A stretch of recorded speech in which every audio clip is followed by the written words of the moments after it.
الرحمن السلام علیکم یا سیدی یا رسول اللہ وعلی آلہ وصحبہ یا سیدی یا حبیب اللہ رب اشرح لی صدری ویسر لی امری واحلل عقدۃ من لسانی یفقہوا قولی۔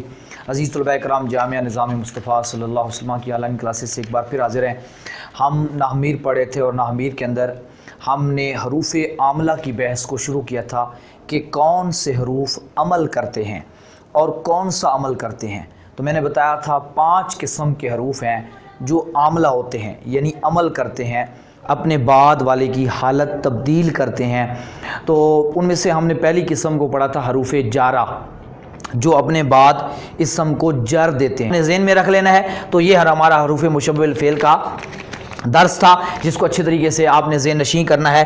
اس کے ساتھ ہی ہم ایک اور چیز بھی پڑھنے جا رہے ہیں، اگلی قسم کو ساتھ اس کے پڑھنے جا رہے ہیں۔ اس کے بعد جو اگلی قسم ہے اس کو ہم کہتے ہیں ما لا مشبہتان بلیسا، یعنی تیسری قسم ہم پڑھنے جا رہے ہیں۔ 2 حروف ہیں، ما اور لا۔ ما اور لا، ایک لفظ ہے ما اور ایک ہے لا۔ ان کو کہتے کیا ہے؟ مشبہہ تان بے لیسا۔ آپ کتاب پر بھی اس کو دیکھ سکتے ہیں، لکھا ہوا ہوگا بے لیسا۔ ایک لفظ ہے لیسا، اس کے بارے میں آگے تفصیل آنے والی ہے۔ اس لیسا کا معنی بنتا ہے نہیں، اور یہ لیسا افعال ناقصہ میں سے ہے۔ آگے تفصیل آ رہی ہے اس کی انشاءاللہ، وہاں پہ آپ دیکھیں گے۔ لیسا اس کا معنی بنتا ہے نہیں، یہ افعال ناقصہ میں سے ہے، اس کو فعل کہتے ہیں۔ یہ فعل ہے ایک، اس فعل ناقص فعل ہے، لیکن اس کی تفصیل آ جائے گی تو آپ کو اچھی طرح سمجھ آ جائے گی۔ میں نے آپ کو تھوڑا سا آئیڈیا دے دیا ہے۔ یہ ما اور لا، یہ 2 لفظ ہیں، ما اور لا۔ ان کو ہم کہتے ہیں ما اور لا جو لیسا کے مشابہ ہیں، یعنی ما اور لا جو کس سے مشابہت رکھتے ہیں؟ لیسا سے، یعنی یہ وہی عمل کرتے ہیں جو لیسا عمل کرتا ہے۔ اب آپ کو دیکھ لیتے ہیں اس کی مثال۔ یہ بھی جملہ اسمیہ پہ داخل ہوتے ہیں، بہت آسان ہے۔ یہ بھی کس پہ داخل ہوتے ہیں؟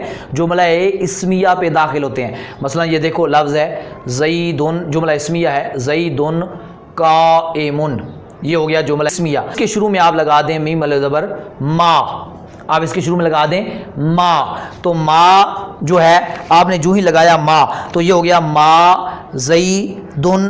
اب قائمن، تھوڑا سا میں تبدیلی دیتا ہوں۔ پہلے تو یہ ہے جب ما لگے گا تو کیا تبدیلی آئے گی؟ یہ دونوں عمل کیا کرتے ہیں؟ توجہ سے نوٹ کیجئے گا۔ جو ما اور لا مشبہتان بلیسا ہیں، یعنی جو ما اور لا لیسا کے مشابہ ہوتے ہیں، وہ عمل یہ کرتے ہیں کہ جو اسم ہوتا ہے، یعنی جو اصل میں مبتدا تھا نا، اب ہم اس کو کہیں گے کہ یہ ما مشبہ بلیسا کا اسم ہے، اس کو رفع دیتے ہیں، جس طرح یہ رفع ہے، رفع ہی رہنے دینا ہے۔ اور جو خبر ہے اس کو نصب دیتے ہیں، یعنی اب یہ قائمن نہیں رہے گا، اب یہ بن جائے گا قائمن، یعنی ما جب لگے گا تو ما زیدن قائمن، اس کا ترجمہ یہ بنے گا زید کھڑا نہیں ہے۔ پہلے تھا نا زید کھڑا ہے، اب ہے ما زیدن زید کھڑا نہیں ہے، زید کھڑا نہیں ہے۔ آپ یوں بھی مثلا ایک اور مثال دیتا ہوں، ما ہاذا باشرن، ہاذا مبتدا تھا، باشرن خبر تھی، یہ انسان ہے۔ تو ما ہاذا، ما جب لگا، باشرن یہ انسان نہیں ہے، یہ بشر نہیں ہے۔ تو اب یہ دیکھیں ہاذا تو کیونکہ اسماء غیر متمکن میں سے ہے تو اس کا اعراب تو تبدیل ہونا ہی نہیں ہے، یہ ہاذا ہی رہنا ہے۔ باشرن تھا تو یہ باشرن ہو گیا، یعنی ما مشبہ بلیسا کا اسم جو ہے وہ مرفوع ہوگا اور خبر منصوب ہوگی، یعنی جن کے بعد جملہ اسمیہ آتا ہے اس کے ما کا جو اسم ہوگا اس کی حالت کون سی ہوگی؟ رفیع، اور جو اس کی حالت ہمیشہ نصبی ہوگی۔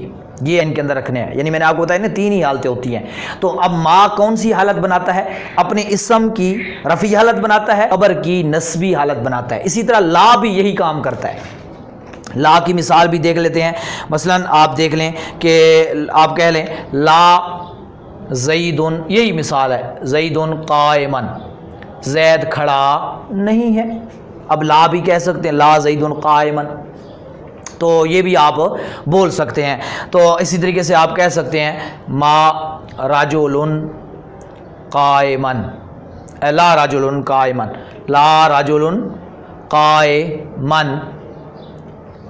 آدمی کھڑا نہیں ہے، آدمی کھڑا نہیں ہے۔ اب ایک اور چیز آپ نے آخر میں نوٹ کرنی ہے اس کے اندر، وہ کیا ہے؟ یہ جو لفظ ما ہے نا، بعض اوقات اس ما کی خبر پہ، اس ما کی خبر پہ با زیادہ ہوتی ہے، یعنی با لگ جاتی ہے، یہ آپ اکثر دیکھیں گے، یعنی کہ ما جب لگا ہوگا، یہ ما مشبہ بلیسا، تو اس کا جو ایک تو ہوگا نا اسم، یہ دیکھیں ما ہم،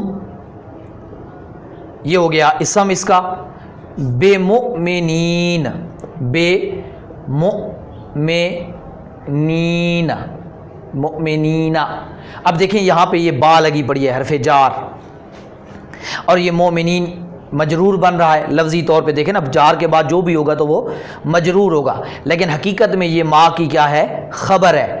تو آپ نے اس بات کا خیال رکھنا ہے، یہاں ما کی خبر پہ جب با لگی ہو تو آپ نے وہاں جار مجرور والی ترکیب نہیں کرنی، یعنی آپ نے یہ نہیں کرنا با جار مومنین مجرور، جار مجرور مل کے متعلق کریں آپ ثابتن کے، نہیں، یہ خیال کرنا ہے۔ یہی بتا رہا ہوں کہ یہ با جو ما کی خبر پہ لگتی ہے یہ زیادہ ہوتی ہے، زیادہ کا مطلب یہ ہے کہ یہ صرف تاکید کرتی ہے، باقی اس کا معنی یہاں پہ نہیں ہوتا، اس لیے اس کی ترکیب بھی جار مجرور والی نہیں ہوگی، اس کو زیادہ کہہ کے چھوڑ دینا ہے، با حرف جار زیادہ، مؤمنین جو لفظی طور پہ مجرور ہے، یعنی دیکھنے میں کیا ہے؟ مجرور ہے، لیکن معنوی حساب سے یہ مومنون کیا ہے؟ منصوب ہے محلن، آپ کیا کہیں گے؟ محلن منصوب ہے، اور یہ ما کی خبر ہے، تو ما اپنے اسم اور خبر سے مل کے جملہ اسمیہ خبریہ ہو جائے گا، اور یعنی ما ہم بے مومنین، اس کا ترجمہ یہ بنے گا وہ ایمان لانے والے نہیں ہیں، وہ ایمان لانے والے نہیں ہیں۔ اس طرح ایک اور مثال دیکھ لیں،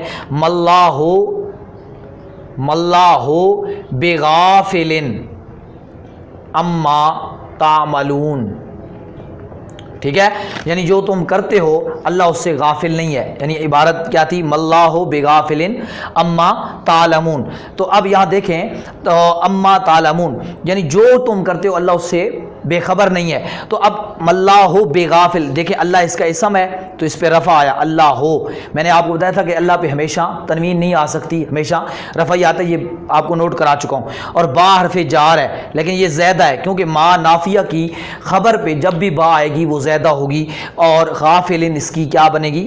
آپ ملا کے پورا، غافلن اس میں فاعل ہے، ان حرف جار ہے، ما موصولہ ہے، تعملون اس کی جو ہے وہ صلہ بن رہا ہے، وہ تفصیل آپ کو انشاءاللہ اپنے مقام پہ ساری عبارتیں جب انشاءاللہ تراکیب کراؤں گا تو وہاں سمجھاؤں گا۔ ابھی جو میں نے پوائنٹ آپ کو سمجھانا تھا وہ یہ تھا کہ یہاں با زیادہ ہے، یعنی ما نافیہ کی خبر پہ اکثر و بیشتر، کبھی نہیں، اکثر با زیادہ لگی ہوئی ہوگی، تو آپ نے ترکیب میں غلطی نہیں کھانی، جو میں نے سمجھائی ہے یہ غلطی آپ نے نہیں کرنی، آپ نے اس کو اس کی خبر بنانا ہے۔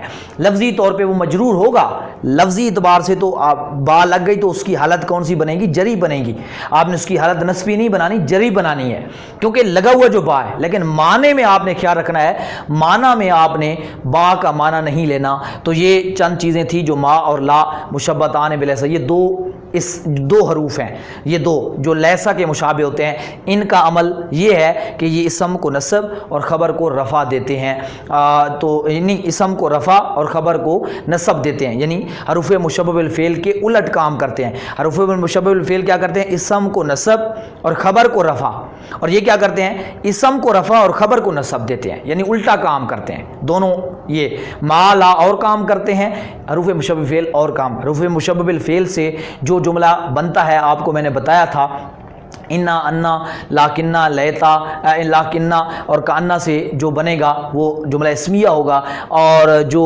لیتا اور لالہ سے بنے گا جملہ اسمیہ انشائیہ ہوگا۔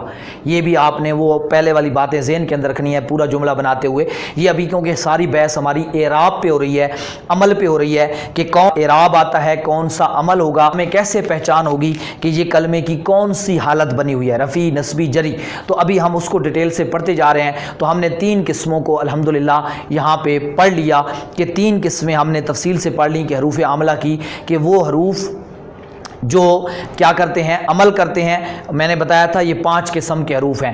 ایک قسم پہلے جارہ پڑھی، دوسری پھر مشبہ بالفعل پڑھی، تیسری یہ قسم ما لا مشبہ. اور یہ تینوں قسمیں جو ہم نے پڑھی یہ ساری کی ساری اسم پہ داخل ہوتی ہیں، یعنی ان کے بعد ہمیشہ اسم آتا ہے. پہلی قسم تو میں نے بتائی جو حروف جارہ تھی، ان کے بعد تو اسم سنگل پوزیشن میں آتا ہے، یعنی اسم کوئی سا بھی، لیکن ان کے بعد اسم جو ہوتا ہے وہ جملہ اسمیہ کی شکل میں آتا ہے. تو یہ 2 قسموں کو بھی میں نے تفصیل سے بتا دیا. اگر کوئی چیز سمجھ نہیں آئی تو آپ سوال کر سکتے ہیں. واٹس اپ نمبر شو رہا ہے، اس پہ بھی سوال کر سکتے ہیں، یا یوں ہی یوٹیوب پہ بھی سوال ہیں. اور ہر لیکچر کو 2 سے 3 بار لازمی دہرایا کریں، درمیان سے سکپ نہ کیا کریں. وقت نہ ہو تو آدھا آدھا کر کے سن لیا کریں، لیکن درمیان میں سے چھوڑا نہ کریں. جب تک اگلا لیکچر نہ آ جائے پچھلے ضرور سماعت کیا کرتے رہا کریں. اور جو لوگ نئے ہمارے اس ویڈیو کو دیکھ رہے ہوتے ہیں پہلی بار، جن کے سامنے پہلی بار یہی ویڈیو آتی ہے، ان سے گزارش ہے کہ آپ پہلی ویڈیو دیکھے بغیر ان کو ڈائریکٹ نہ دیکھیں. آپ کو ورنہ فائدہ کم ہی ہوگا. ہو سکتا ہے فائدہ ہو بھی جائے، یا ہو سکتا ہے بالکل آپ کو فائدہ ہی نہ ہو. تو زیادہ بہتر یہ ہے جس طریقے سے ہم پراپر پڑھاتے ہیں اس طریقے سے اگر آپ پڑھیں گے تو آپ کو بہت زیادہ فائدہ ہوگا. اگر آپ اپنی مرضی سے جہاں سے ایک ویڈیو اٹھا کے سننا شروع کر دی تو آپ کو فائدہ نہ ہونے والا ہے، یا ہونے والا ہے تو بہت کم ہونے والا ہے. اس لیے آپ سے گزارش کروں گا کہ اس چینل پر جو ترتیب سے ویڈیوز موجود ہیں، پوری پلے لسٹ ایک لیکچرز فرسٹ سے سٹارٹ کریں. جو نامیر پڑھیں تو پہلے وہ صرف پڑھیں، پھر نامیر کا آغاز کریں، تو پھر ان کو فائدہ بھی ہوگا. الحمدللہ رب العالمین اجمعین برحمتک یا ارحم الراحمین.